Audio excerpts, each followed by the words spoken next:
Sziasztok, naši poslucháči televízie Munkáš. Dneska sme tu pri televíznych novinách s mojou kolegyňou Francesca Poliuková, zdaj všetkých mojich ľudí, aj neveriacich. Igen. Takže, dneska tu máme veľa televíznych novín pre vás, milí priatelia.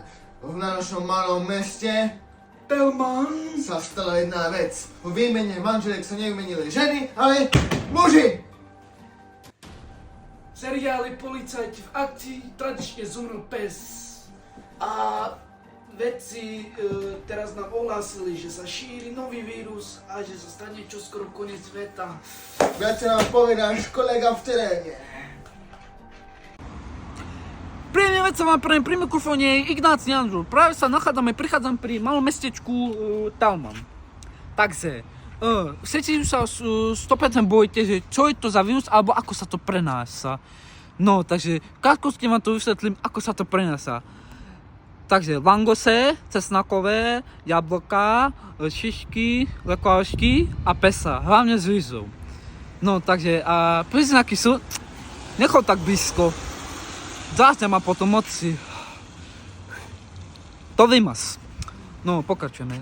Takže, príznaky sú, boli vás zadný otvor, predný otvor, zásťa vás vlasy a bude vás nechty. Takže, čo ja odporúčam je také, že buďte domov, keď máte doma pesa, vyhoďte ho na ulicu, alebo ho uváte. Takže, máte doma také špírky, niečo do očí.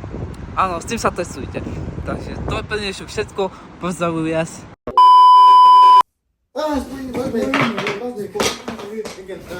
Sziasztok, vítame vás naspäť pri našich televíznych novinách. Sziasztok. Ako ste počuli od nášho kolegu Ondreja Teplého, je to spíšená situácia, aj náš vedec ako tam bol, bolo to príšerné. Dobre, takže asi pre dnešok to bude všetko, potom ešte o hodinku vám ide počasie, na to sa môžete tešiť.